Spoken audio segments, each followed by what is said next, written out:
మన లాస్ట్ వీడియోలో స్కోప్ అంటే ఏంటి, హౌ ఎన్ని రకాల స్కోప్లు ఉంటాయి, ఎగ్జిక్యూషన్ కాంటెక్స్ట్ అంటే ఏంటి, దానిలో ఫేజెస్ ఏంటి, హోయిస్టింగ్ అంటే ఏంటి, హోయిస్టింగ్ అనేది ఎట్లా పనిచేస్తుంది అనేది క్లియర్గా చెప్పామమ్మ. ఇంటర్వ్యూ క్వశ్చన్స్ కూడా ఉన్నాయి మామ. ఆ వీడియో చూడకపోతే ఆ వీడియో చూసి ఈ వీడియో చూడు మామ, నీకు క్లారిటీ వస్తుంది. ఈ వీడియోలో మనము ప్రాక్టికల్గా ఎలా ప్రాక్టీస్ చేద్దాం అనేది క్లియర్గా చెప్తాను మామ. ఓకేనా? ఫస్ట్ అసెస్మెంట్కి వచ్చేసరికి మామ, నీకు స్కోప్ ఎట్లా పనిచేస్తుంది అనేది చూపిస్తాం మామ. ఓకేనా? నేను ఇక్కడ లెఫ్ట్ సైడ్ లో కోడ్ పెట్టాను మామ. చూడు, ఒక వేరియబుల్ ని ఏ అనే వేరియబుల్ ని డిక్లేర్ చేశా, దాని వాల్యూ 10 కి అసైన్ చేశాను మామ. ఓకేనా? ఒక ఫంక్షన్ క్రియేట్ చేశాను, డెమో అనే ఫంక్షన్ ని. ఓకేనా? ఆ ఫంక్షన్ లోపల బి అనే వేరియబుల్ డిక్లేర్ చేశా, దాని వాల్యూ అనేది 20 అని ఇచ్చాను మామ. ఓకేనా?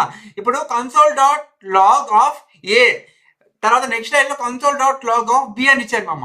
ఇప్పుడు చెప్పు మామ, ఇప్పుడు డెమో ఫంక్షన్ నేను కాల్ చేస్తే ఏమేమి ప్రింట్ అవుతుంది చెప్పు మామ.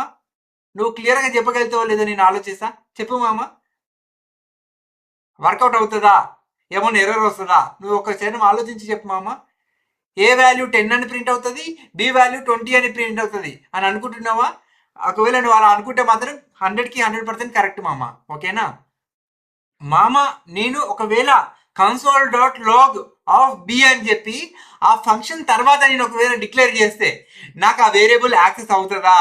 నువ్వు చెప్పు మామ. యాక్సెస్ అవ్వదు. ఎందుకు అని అంటే అది వేరియబుల్ అనేది బ్లాక్ స్కోప్ లో ఉంది, బి అనేది ఫంక్షన్ స్కోప్ లో ఉంది. ఆ ఫంక్షన్ నుంచి బయటికి రాదు అది. ఓకేనా? ఫంక్షన్ స్కోప్ వేరియబుల్స్ ఫంక్షన్ లోపలనే ఉంటాయి మామ.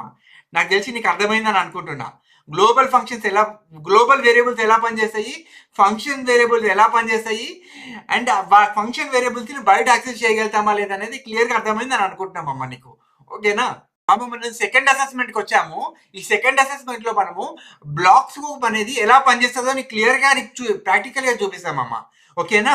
ఈ బ్లాక్ స్కోప్ అంటే మీకు ఏమని చెప్పాను మామ, ఏదైనా కండిషన్స్ కానీ, ఏదైనా లూప్స్ కానీ, ఏదైనా వేరియబుల్ డిక్లేర్ చేస్తే ఆ వేరియబుల్ ఆ లూప్ లోపలనే ఉంటాయి. ఆ లూప్ నుంచి బయటకు వచ్చిన తర్వాత అవి మనకి యాక్సెసిబుల్ ఉండవు అని క్లియర్ గా చెప్పాను కదా మామ.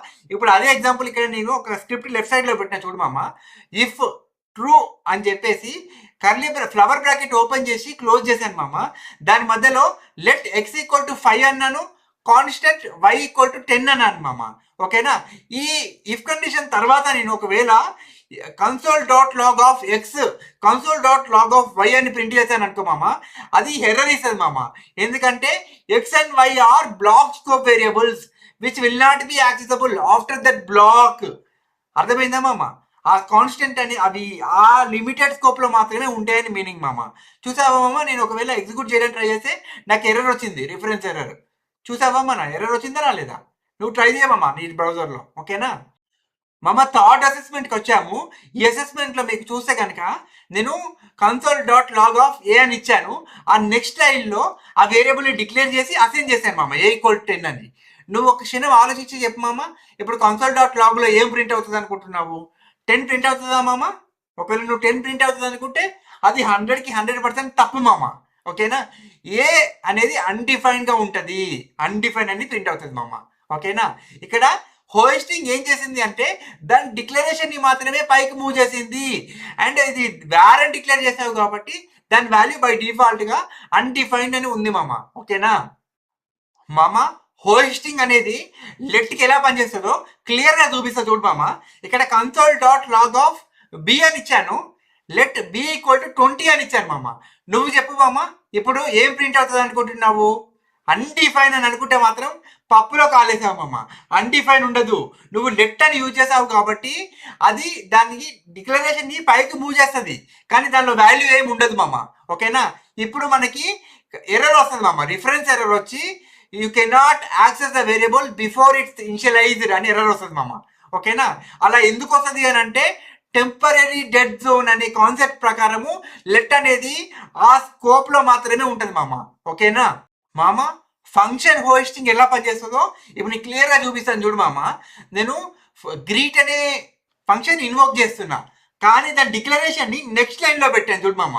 ఫంక్షన్ గ్రీట్ అని చెప్పి ఓపెన్ బ్రాకెట్ క్లోజ్ బ్రాకెట్ చేసి console dot log equal to hello అని ఇచ్చాను మామ. ఓకేనా? నువ్వు చెప్పు మామ, ఇది రిఫరెన్స్ ఎర్రర్ ఇస్తుందా, లేకపోతే అన్డిఫైన్ అని వస్తుందా, లేకపోతే ఎర్రర్ ఇంకేమైనా వస్తుందా? నువ్వేమనుకుంటున్నావు? అది 100కి 100% హాలో అని చెప్పి ప్రింట్ అవుతుంది మామ. ఎందుకు అనంటే ఫంక్షన్స్ అనేటివి బై డిఫాల్ట్ హోస్ట్ అయిపోతాయి మామ. దాని డిక్లరేషన్ మొత్తాన్ని పైకి మూవ్ చేసేస్తుంది. సో డిఫరెషన్ ఆల్రెడీ ఉంటుంది ఫంక్షన్ డిక్లరేషన్. అందుకని చెప్పి ఎటువంటి ఎర్రర్ రాదు మామ. 100కి 100% అది పనిచేస్తుంది మామ. నువ్వు ఇంపార్టెంట్గా గుర్తుపెట్టుకోవాల్సింది ఏంటంటే మామ, నువ్వు లెట్ అని వాడితే అవి ఆ బ్లాక్డ్ స్కోప్లోనే ఉంటాయి మామ. అవి సేఫెస్ట్ వేరియబుల్స్. ఓకేనా? అవి ఆ స్కోప్ నుంచి బయటికి రావు. ఓకేనా? అండ్ నువ్వు లెట్ అని వాడతావు కాబట్టి దాని ఇనిషియలైజేషన్ అన్డిఫైన్ ఉంటుంది ఆ బ్లాక్లో. ఓకేనా? సారీ, అన్డిఫైన్ కాదు మామ, దానిలో వాల్యూ ఉండదు లెట్ అని వాడితే. ఓకేనా? క్లియర్ కదా మామ?